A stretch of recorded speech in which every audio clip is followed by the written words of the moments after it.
So, dito naman tayo sa shifter. Single shifter. So, ang unang review ko dito sa shifter, nung bagong kabit to. Ano pa lang to sa akin, isang buwan pa lang. Isang buwan pa lang sa akin.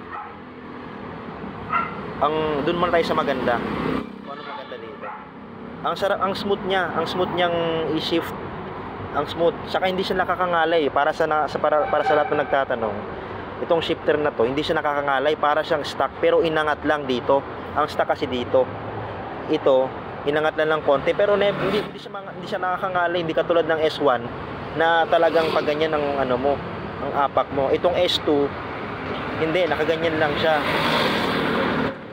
Saka itong kabila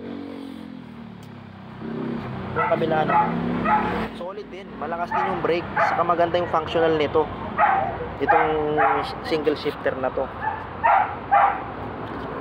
Malakas siya. May kunting kunting hina lang ng preno sa rear brake niya, kunti lang naman. Ayun lang. Tapos ang hindi ko na nagustuhan dito, kunti lang naman, ito sa back right, medyo nagkakatamaan kami. Pero ang magandang diskarte dito, pag may back right kayo, wag nyo apak niya, wag sa gitnang ganyan, kasi talaga magkakaanuhan kayo. Dapat ganito yung apak niya, ganyan hanggat maaari, sanayin yung nakaganyan.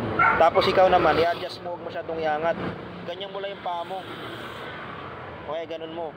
Tapos ganyan mo lang, pag magsisip ka, ganyan mo, tapos balik ulit sa ganyan.